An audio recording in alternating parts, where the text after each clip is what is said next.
Pro Wrestling Commentary with Roman Pearson Jr. Welcome back to Best Pro Wrestling Commentary. I'm here with the guest commentator today, Monty. Good afternoon, Monty. How are you? Good afternoon, Junior. I'm doing good. How are you doing? Doing great. All right. Today's topic is going to be the Attitude Era. And as we know, in the last 40 years of wrestling, we've had two huge eras. One, of course, was the 80s with Hogan. I guess the MTV wrestling, that's the best way to describe it, but when wrestling exploded in the 80s. And then the second big era was the Attitude Era. And so today, of course, we're going to discuss the Attitude Era. And Monty, I wanted to talk to him because there's so many fans now who say, oh yeah, I used to really follow wrestling hardcore, and when Stone Cold, Rock, and all of them were good, were the main stars, but I haven't watched them much since then. And you notice, like when The Rock wrestles, you'll get wrestlers, you get fans who once watched it during the Attitude Era coming back. So I want to get his perspective because he's still a fan, but he doesn't watch it as much. Doesn't watch it as much as he said he did during the Attitude Era. So let's compare Attitude Era and today. So first off, what was it that you liked most about the Attitude Era? Well, mostly, Junior, like I just want to say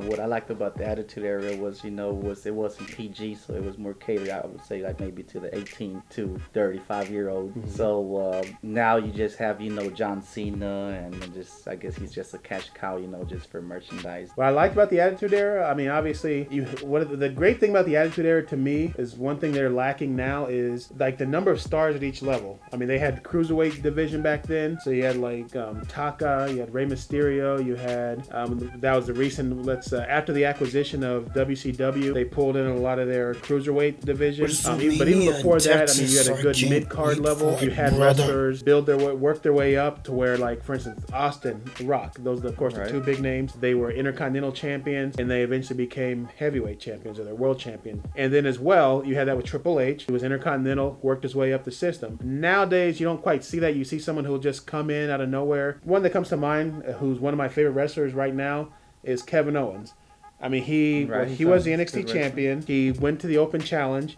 He beat Cena his first match in WWE on the main roster. That's something you probably wouldn't have seen in the Attitude Era. No, you definitely wouldn't have seen that, Junior. And talking about the N.X.T., what you're saying, it's like now they don't have to actually work as hard. I mean, it's my opinion. I don't know. So I was speaking about Kevin Owens, Junior. I like Kevin Owens.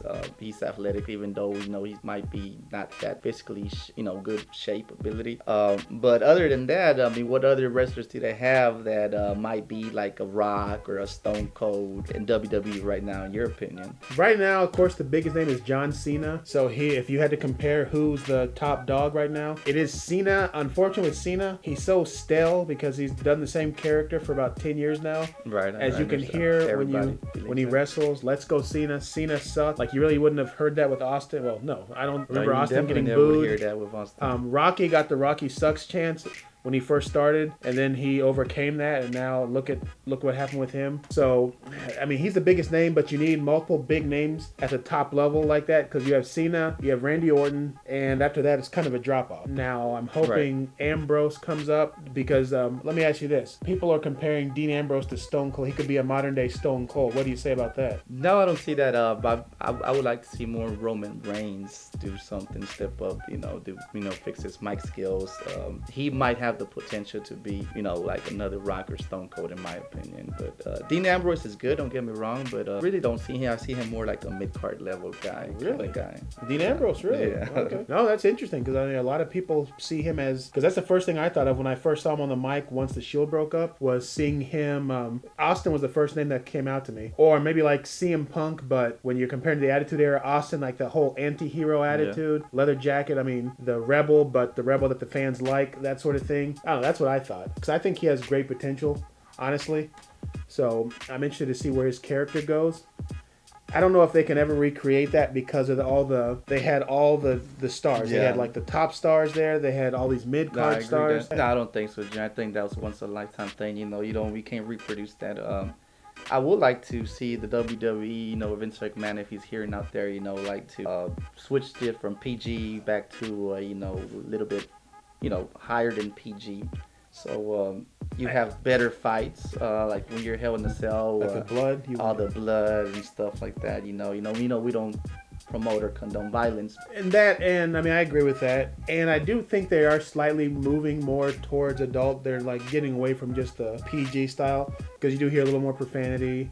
Like, for instance, that Brock Lesnar Undertaker match at SummerSlam. Right. There was blood involved. You see Brock Lesnar flipped off the Undertaker as he was passing out.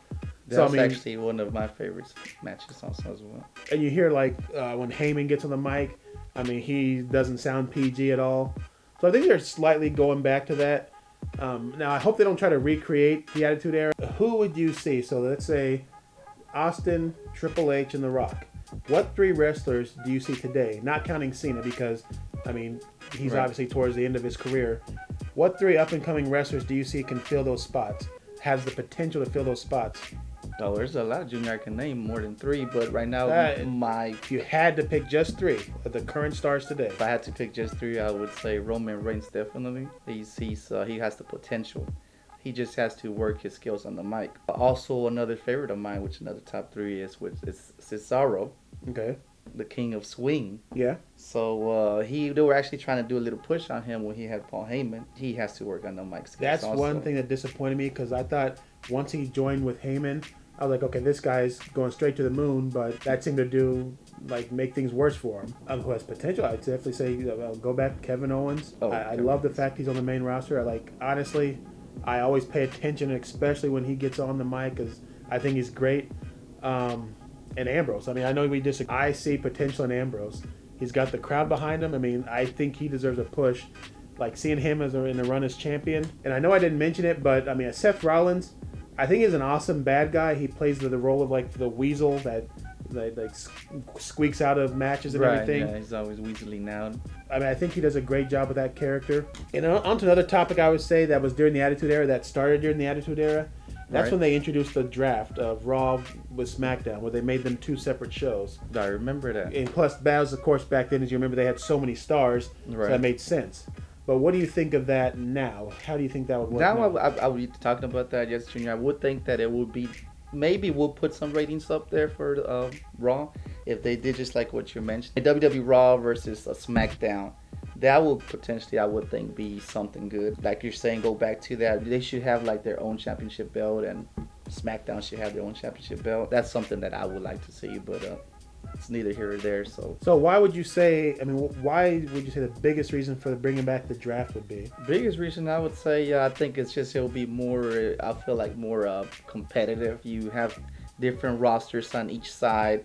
So it'll be kind of like, well, not going back to like an NWO type of thing, no new World Order thing.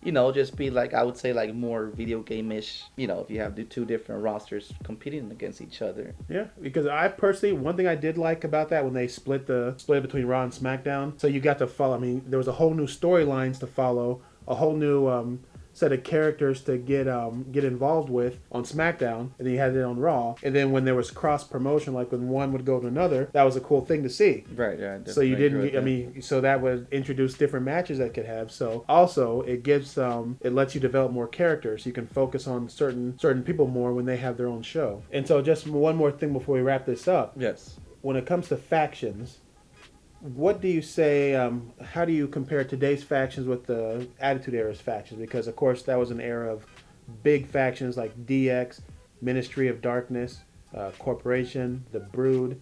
I mean, just to name a few. Right. Well, I think it was a lot better back then when they had the Attitude Era. They have today in this day they have the Shield. They probably try to bring back who did they bring back? The Dudley Boys. You don't like that idea? Bringing back the Dudley Boys? Yeah, I like the Dudley Boys, but I just feel like you just have to be more creative and try to do something else. Think outside of the box. Going back to Attitude Era, what I liked of their factions, Evolution. I mean, there was the NWO that came NWO. Yeah. Oh, New Day. I'm not really big fan of them. Okay, that's fair. Yeah. It's just they're too clownish to me. I don't see them as serious as the Shield, perhaps to say. Mm-hmm. So that I would think that they had better factions when it was the Attitude Era than today. Okay. Besides the Shield. And so my final question would be, what would WWE need to do right now to get you as involved or emotionally involved as you were back then? What would they need to do? Well, I like that they have, they have that app. They're trying. They have that app where you can choose matches, you can choose who fights who. But I would just say if they catered more to just leaning away from PG and going back to like the Attitude Era type stuff. More hardcore matches. Roman Reigns doesn't know how to do a Mankind, promo, brother. Cactus Jack, kind of like going back to ECW. Like have bring back the hardcore division. Hardcore division, yeah. More ladder matches, possibly, I would say, perhaps. Okay. No, I mean, I'm glad to have your perspective because, like I said, I hear that so much from wrestling fans who say, yeah, I watch it every now and then now, but back in the day, back in the Attitude Era, I watched all the time. My eyes were glued to the set. So it's clear, very, very clear that WWE has lost a big segment of a fan base. Also, if you notice, whenever like The Rock, recent years when he's come back to wrestle, you get people from the fans of the Attitude Era that come back to watch just that match or just that pay-per-view just because they're going to be on there. Or look at Lesnar. Whenever he appears, ratings go up. So I mean, that should, unfortunately, as of right now, they still have to rely on older stars to boost ratings. But eventually, they're going to have to just go with who they have. So any final words you have before we wrap it up? Well, I just want to say I agree with that, but they should have new talent coming up. I guess that's what they have. N.X.T. I like that guy, the man that defies gravity. I think he has tremendous potential to be somebody up there one day, a WWE champion. Mm-hmm. But let's just say just one more thing. I mean, wrestling's here to stay, and it's not going to go anywhere. I don't think so. Oh, I certainly hope not, or else we'd be out of business. So, once again, I'm Junior. This was Monty, and look forward to future appearances by you. So, great conversation. Look forward to being here also, here, Junior, with you. Okay, and always check us out, Best Pro Wrestling Commentary on YouTube. Like us on Facebook, and send us any questions or comments. And as always, peace, love, and happiness. Till next week.